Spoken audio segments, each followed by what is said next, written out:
જો તમે ક્યાંય નોકરી કરતા હોય ને પીએફ કપાવતા હોય તો તમારા માટે આ વિડીયો ખૂબ મહત્વનો છે. ઈપીએફઓ 3.0 લોન્ચ થવાનું છે, જેના નીચે કર્મચારીઓને ઘણા બધા ફાયદા મળવાના છે. જેમ કે તમે પીએફની જે રકમ છે યુપીઆઈથી ઉપાડી શકશો, એ સિવાય જે રકમ છે 75% જેટલી એકસાથે ઉપાડી શકશો, અને એ માટે લાંબા સમય સુધી નોકરી નહીં કરી હોય તો પણ ચાલશે. આ સિવાય નજીકના ભવિષ્યમાં ફોર્મ 121 પણ ઇન્ટ્રોડ્યુસ થવાનું છે. તો આજના વિડીયોમાં સમજીએ કે આ તમામ જોગવાઈઓ તમને કઈ રીતે અસર કરશે. ગુજરાત સમાચારના ડિજિટલ પ્લેટફોર્મ્સ પર હું છું મયુર. આજે વાત કરીશું ઈપીએફઓની.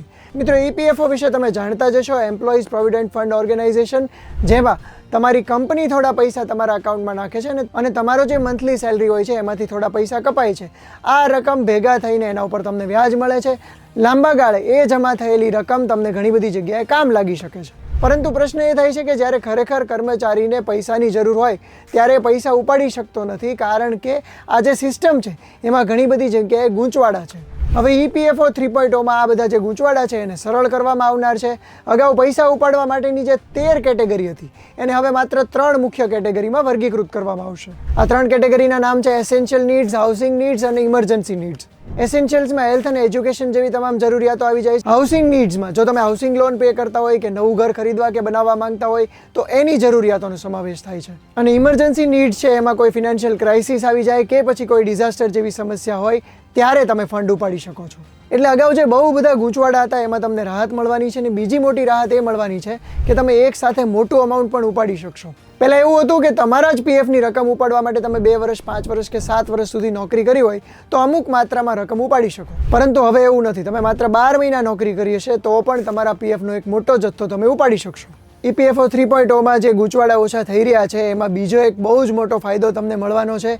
અગાઉ જ્યારે તમારે પૈસા ઉપાડવા હોય તો ઘણા બધા મેડિકલ બિલ્સ થઈ ગયા, ડોક્યુમેન્ટ્સ થઈ ગયા, એ પ્રોવાઈડ કરવા પડતા હતા. ઓફિસોના ધક્કા પણ ખાવા પડતા હતા. પરંતુ હવે તમારે એવું કંઈ જ ઝંઝટમાં પડવું નહીં પડે.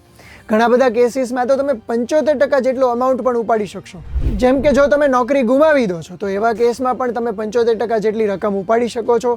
25% જે અમાઉન્ટ રાખવાનું છે એ મિનિમમ છે, કારણ કે એના કારણે તમને ભવિષ્યમાં સલામતી મળી રહે છે અને તમારું અકાઉન્ટ એકદમ ખાલી નથી થઈ જતું. મિત્રો, અહીંયા નોંધવા જેવી બાબત એ છે કે આ તમામ ફેરફારો એકસાથે લાગુ નહીં થઈ જાય. ઈપીએફઓ 3.0ની જે જોગવાઈઓ છે ધીમે ધીમે લાગુ કરવામાં આવશે. એક જે જોગવાઈ છે જેની ઘણા સમયથી રાહ જોવામાં આવી રહી છે એ છે યુપીઆઈને લગતી. એટલે કે તમે ફોન પે, ગૂગલ પે જેવી એપ્સથી પણ પોતાના પીએફનું અમાઉન્ટ ઉપાડી શકો. એ પણ બહુ નજીકના સમયમાં લાગુ થાય એવી શક્યતા છે. સાથે સાથે જ્યારે તમે કંપની ટ્રાન્સફર કરો છો ત્યારે પીએફ અકાઉન્ટ પણ ટ્રાન્સફર થતું હોય છે. એના માટે પણ ઘણી કોમ્પ્લિકેટેડ સિસ્ટમ હતી. એના બદલે હવે જો તમે કેવાયસી કરેલું હશે તો તમારું પીએફ અકાઉન્ટ આપોઆપ નવી કંપનીમાં ટ્રાન્સફર થઈ જશે. હવે બીજી એક મહત્વની વાત, ફોર્મ 121 શું છે? તો આ જે ફોર્મ છે એ 15G, 15H ને રિપ્લેસ કરે છે અને એના કારણે તમારી ટીડીએસની રકમ બચી શકે છે. એકદમ સરળ ભાષામાં સમજીએ તો આ ફોર્મ ભરીને તમે એવું કહી રહ્યા છો કે મારી જે ઇન્કમ છે ટેક્સેબલ ઇન્કમ નથી, એના ઉપર ટીડીએસ કાપવામાં ન આવે. ઘણી બધી વાર બેંક ઇન્ટરેસ્ટ કે પીએફ વિથડ્રોલમાં પણ ટીડીએસ કપાતો હોય છે. જો તમે આ ફોર્મ ભરેલું હોય તો તમારો ટીડીએસ ન કપાય અને એનો તમને ફાયદો મળે. તો મિત્રો, જ્યારે પણ નજીકના સમયમાં આ જોગવાઈઓ લાગુ થશે ત્યારે તમામ કર્મચારીઓને થોડા ઘણા અંશે ફાયદો થવાનો છે.